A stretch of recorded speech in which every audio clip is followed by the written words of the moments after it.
Bien-aimés dans le Seigneur, soyons bénis. C'est une nouvelle émission.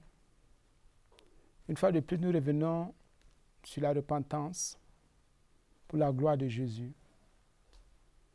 Le thème d'aujourd'hui, c'est le changement radical. C'est le thème d'aujourd'hui, le changement radical. Le thème, je reprends au nom du changement radical. Je remets ce moment entre les mains du Seigneur. Seigneur, je remets ce moment entre tes mains parce que tu es Dieu. Je te prie de nous enseigner, je te prie, Seigneur Jésus, de nous bâtir, je te prie de nous guérir, je te prie de nous révéler ta pensée, ta parole pour la gloire de ton nom. Parce que, Seigneur, nous avons soif de toi, nous avons besoin de toi, au nom de Jésus. Amen. Bien-aimés, les principes de Dieu, la parole de Dieu, nous ne voulons pas changer. Dieu nous appelle à une seule chose, à la sainteté, qu'on se soumette à sa parole, qu'on marche selon ses préceptes. Nous sommes dans Éphésiens 4, frères et sœurs, toi qui écoutes aujourd'hui, toi qui regardes aujourd'hui. Éphésiens 4, à partir du verset 17, voilà ce qui est écrit. Voici donc ce que je dis et ce que je déclare dans le Seigneur. Vous ne devez plus marcher comme les païens qui marchent selon la vanité de leurs pensées. Ils ont l'intelligence obscurcie. Ils sont étrangers à la vie de Dieu à cause de l'ignorance qui est en eux, à cause de l'endurcissement de leur cœur, ayant perdu tout sentiment, ils se sont livrés au dérèglement pour commettre toute espèce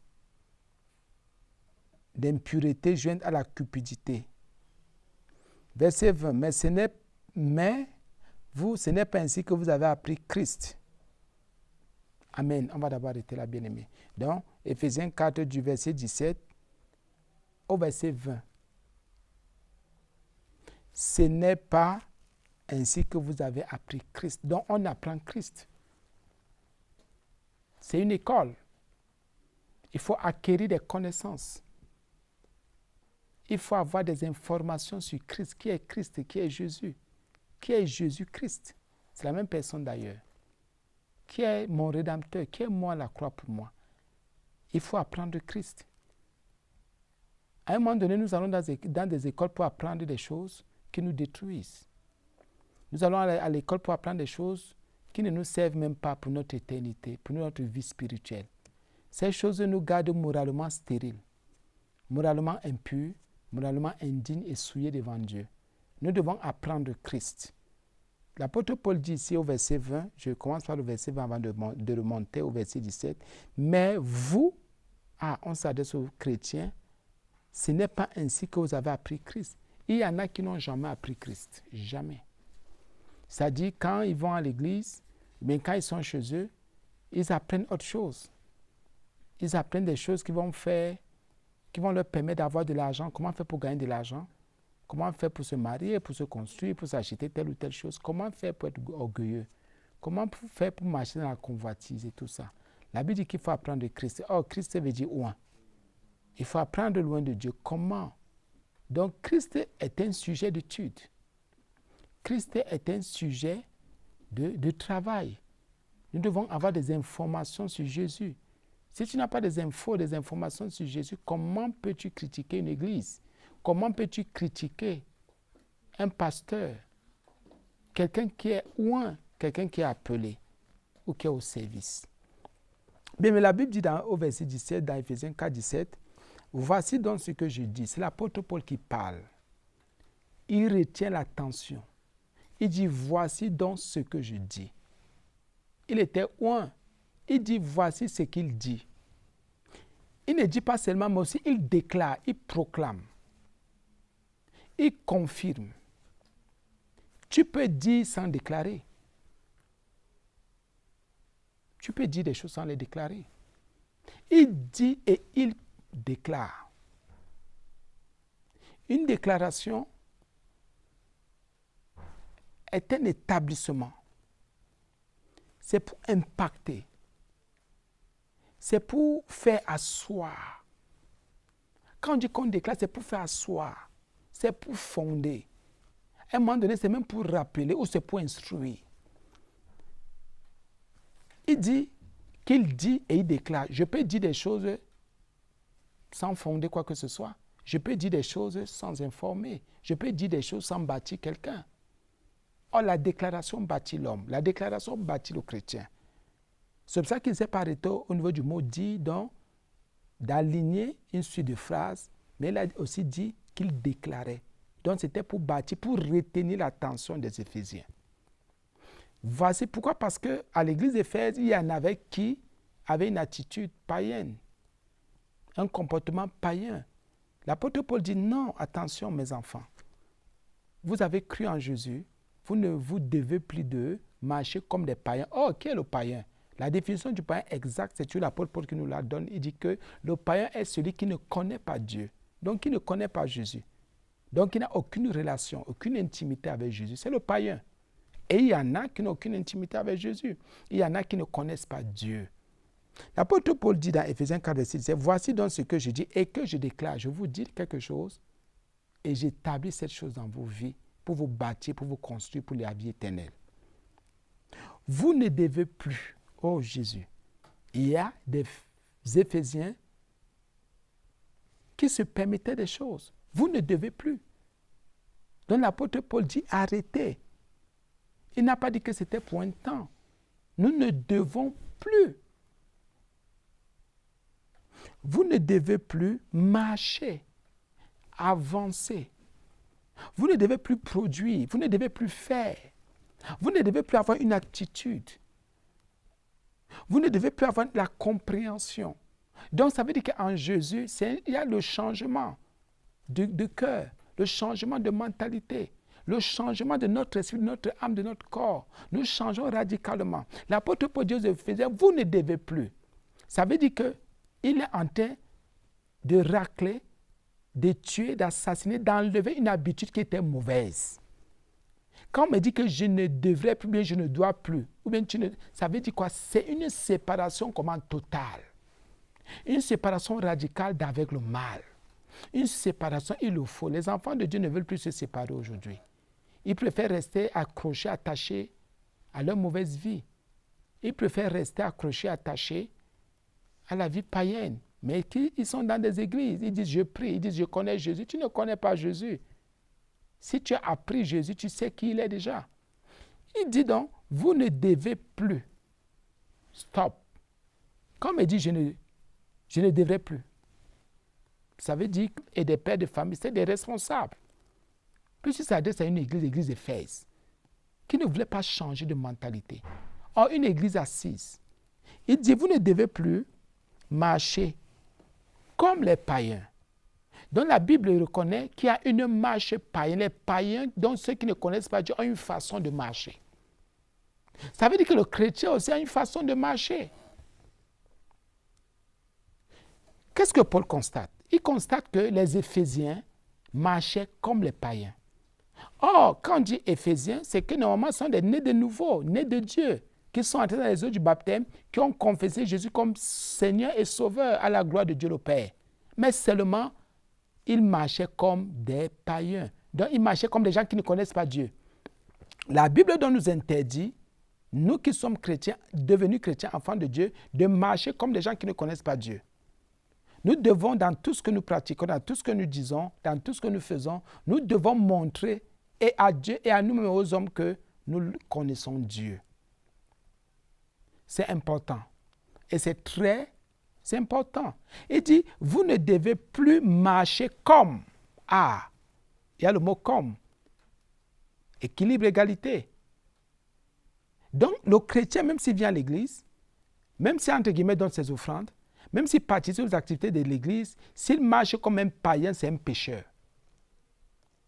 Dans le paganisme, être païen, c'est un péché. C'est une abomination devant la face de Dieu et il y a le rejet de Dieu. Le païen ne connaît pas Dieu. Comment tu te dis chrétien et tu marches comme un païen? Et nous venons dans la maison de Dieu avec la mentalité païenne, avec une attitude, l'attitude des païens. Nous ne voulons pas changer en rien. On me prêche la bonne nouvelle du royaume, on me prêche l'évangile, mais on me dit de rester païen. Non, ce n'est pas ça. L'évangile vient me délivrer.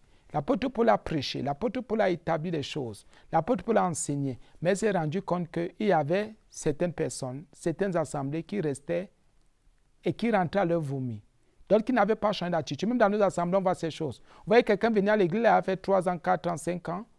Sa mentalité est la même. Il est toujours païen. Toujours païen. Il a toujours l'attitude du païen. C'est lui qui continue dans ces choses. Il vient à l'église, il est saoul. Il vient à l'église chercher les femmes. Au quartier, c'est lui qui cherche les femmes. Voilà les païens. Il convoite. Il est cupide. Il est rancunier. Voilà les païens. Voilà comment les païens marchent. Maintenant, alors l'apôtre Paul, qu'est-ce qu'il fait? Il progresse dans son enseignement. Il progresse, il va de l'avant, il progresse. Il dit que nous ne devons plus marcher comme les païens. L'apôtre Paul nous délivre maintenant de la pensée païenne, de la marche païenne et l'attitude païenne. Donc maintenant, à chacun de s'examiner. Donc quand tu écoutes ces enseignements, tu regardes, examine ta vie. Ta marche est-elle païenne ou chrétienne? Parce que c'est l'opposé du chrétien, c'est le païen. Examine ta marche maintenant. Est-elle chrétienne ou païenne? Examine ton cœur. Ton cœur est-il chrétien ou païen? Examine ton attitude.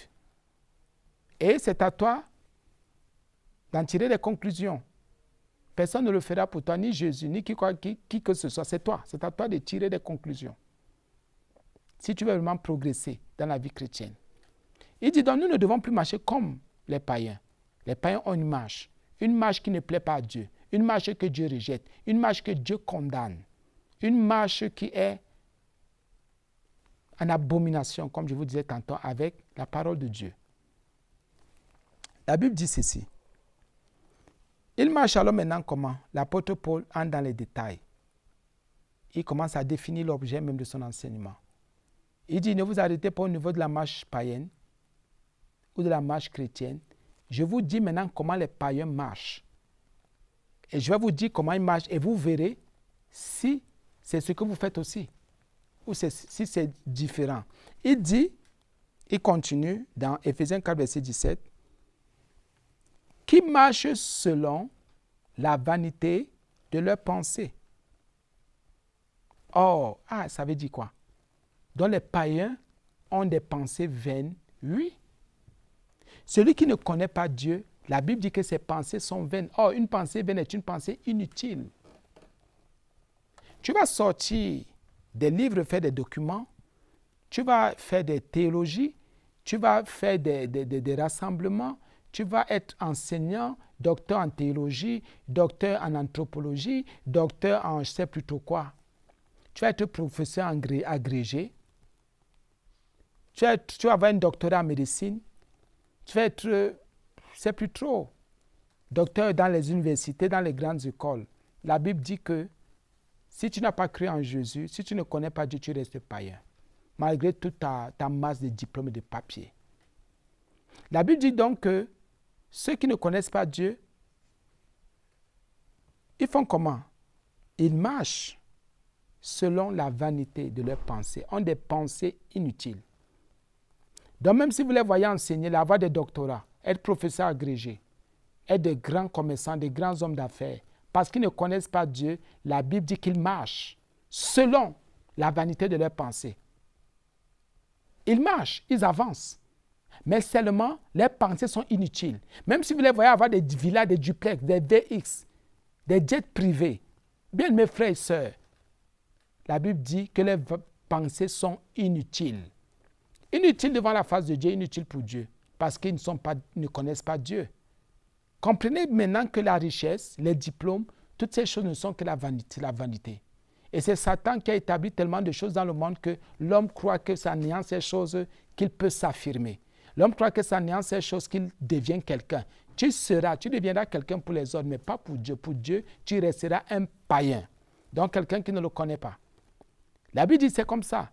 Les païens marchent selon. Donc ils s'appuient sur leurs pensées inutiles pour avancer. C'est ça la marche. Ils avancent. Ce sont des pensées inutiles. Donc ces pensées ne sont pas en accord ou en rapport avec la pensée de Dieu, la parole de Dieu. Regardez un peu ce que les gens font. Je vais vous prendre un exemple très simple. Regardez un peu celui qui a créé l'arme à feu. On va te dire qu'il a créé l'arme à feu, c'était pour se défendre, mais c'est pour tuer. Voilà, et un chrétien ne peut pas créer une arme à feu, ne peut pas fabriquer une arme à feu. Les armes, les pistolets, tout ça, vous comprenez maintenant que celui qui a créé, c'est un païen. Il dit que c'est pour se défendre et pourtant que c'est pour tuer et il y a des gens qui meurent. Ceux qui ont créé les bombes atomiques, et les bombes X, et les bombes, imaginez un peu. Vous comprenez que ce ne sont que les païens. Vous comprenez? Ce sont des païens. Et ils se disaient que, comme c'est dans une marche, il faut qu'ils marchent, leurs pensées sont vaines, inutiles, c'est pour cela qu'ils créent des choses qui tuent les autres. Qu'est-ce que vous pensez? Qu'est-ce que vous croyez? Nos vies sont comment, bien-aimés? Il y a beaucoup d'autres choses. On va partout à gauche et à droite avec le terrorisme. Les gens créent des bombes, créent des choses, se font exploser pour tuer les gens. Vous croyez vraiment qu'un chrétien, celui qui connaît Dieu, peut tuer les gens? Non, on ne pense pas, on ne croit pas. Vous comprenez qu'il y a une différence entre le chrétien et le païen. La Bible dit qu'il a des pensées vaines. C'est le premier niveau, c'est la première chose. Comment on reconnaît un païen? Il marche selon, donc il s'appuie sur ses pensées inutiles pour faire des projets. C'est pour ça que vous allez voir, quand j'entends qu'un enfant de Dieu prie, oh, je vais me marier, je vais faire ceci, tu es un païen. Oh, il faut que je mange, il faut que je me vêtisse, que je m'habille, tu es un païen. La Bible dit, Jésus a dit que ce sont les païens qui demandent ces choses à Dieu. Un enfant de Dieu ne s'inquiète pas de ces choses-là. Donc il y en a qui sont mariés aujourd'hui parce qu'ils ont fait comme les païens. Il voit le païen qui ne connaît pas Dieu se marier par se marier. Il voit le païen s'acheter un terrain pour s'acheter un terrain. Il voit le païen se construire. Il a volé ou il n'a pas volé, il s'en fout. Faux chrétien. Païen. Et les païens sont remplis dans nos assemblées comme ça. Ils ne connaissent pas Dieu. Les païens ont des pensées inutiles. Vous allez voir, ils sortent de grandes et de grosses théories. On dit, voilà, c'est un chercheur. Voilà, c'est ceci, c'est cela. Il est secrétaire général de ceci, il est ministre de cela, il est patron de ceci, il est directeur de cela. Il ne connaît pas Dieu, c'est un païen. Et qu'est-ce qu'ils font maintenant pour renforcer leur connaissance? Ils sont obligés d'aller s'inscrire dans les loges. Ils sont obligés d'aller entrer à gauche et à droite pour s'en sortir. Croyant avoir une connaissance, les gnostiques, croyant avoir des informations sur Jésus, et ils osent dire qu'ils parlent de Jésus. Le païen ne connaît pas Jésus. Il marche selon la vanité de ses pensées inutiles, les pensées mortes. Sa moralité est impure. Sa moralité est indigne devant Dieu. Une moralité sale. C'est pour ça que vous voyez, ils n'ont pas de frein. Ils croient que tout est permis. Le païen croit que tout est permis. Même si la nation fait des lois, le païen dit, moi je peux continuer ces lois. Bien mes frères et sœurs en Jésus, la Bible continue en disant, et non seulement qu'ils marchent selon les vanités de leurs pensées, donc les païens ont leurs pensées qui sont différentes des pensées des chrétiens. Le chrétien a des pensées saintes, des pensées pures, des pensées propres et des pensées dignes. Des pensées qui sont soumises aux pensées de Dieu. Or, la Bible dit que le chrétien a la pensée de Christ. Nous avons la pensée de Christ. Bien, mes frères et sœurs en Jésus, ta pensée est comment? En ce moment, quelle pensée as-tu? Ou quelles sont tes pensées? Les pensées de Christ, des pensées saintes ou les pensées des païens? C'est la question que je te pose. Donc, il y a une séparation. Nous qui sommes sur terre, nous comprenons qu'il y a deux types de personnes. Soit on est chrétien, qu'on est devenu chrétien, soit on est païen, on demeure païen. Et le païen a sa pensée, le chrétien a sa pensée. Quand le païen veut boire ses bières, monte tu descends, il ira boire ses bières. Quand il a ses 2000 candidats, c'est qu'il y a 500 ou 600 ou je ne sais plus 800 pour la bière. Quand par contre le chrétien a son argent, il sait que s'il a 2000, il sait qu'il faut que peut-être dans les 2000, il peut participer 300 à l'église pour qu'il y ait au moins une chaise ou pour payer le courant à l'église. Le païen n'a pas de pensée sainte. La Bible dit que le païen a des pensées. Il a des pensées. Il a des pensées. Je continue bien au nom de Jésus. Ils ont l'intelligence obscurcie. L'intelligence est la capacité que Dieu a donnée à l'homme de comprendre. Donc on dit dans le monde que tel est intelligent, il n'est pas intelligent. La Bible dit que son intelligence est obscurcie, donc est dans les ténèbres, est dans le noir. Pour les hommes, parce que le monde est dans les ténèbres. Nous vivons dans un monde des ténèbres. Pour les hommes, on va dire qu'il est sage, il a les diplômes, il est intelligent, il est comme ça. Pour Dieu, son intelligence est obscurcie. Donc sa compréhension est comment obscurcie. Or, dans obscurcie, il y a obscurité.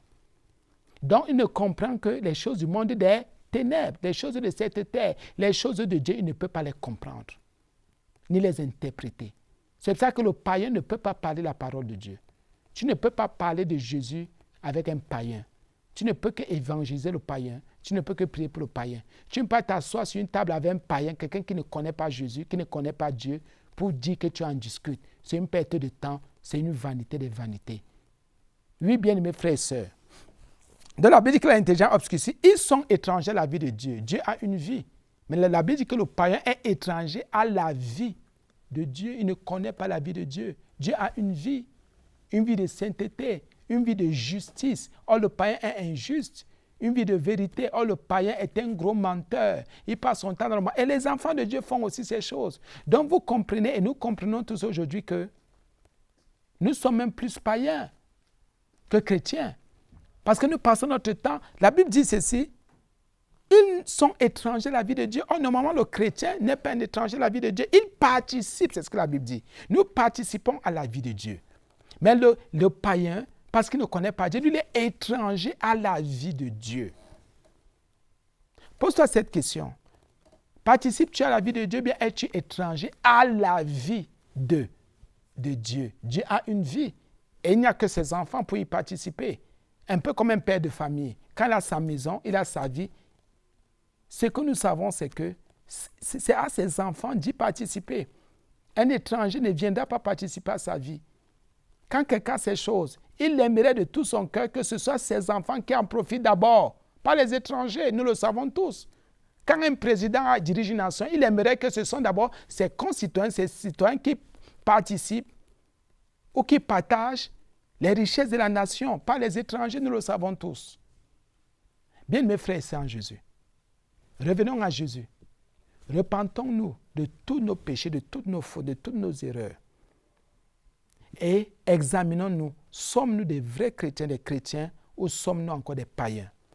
Des païens qui viennent à la maison de Dieu, des païens qui disent « je connais Jésus » pourtant qu'il n'y a aucune relation entre le païen et Jésus. La Bible dit à cause de l'ignorance qui est en eux, à cause de l'endurcissement de leur cœur. Le païen, comment? La Bible dit qu'il y a l'ignorance en lui et son cœur est endurci, donc dur.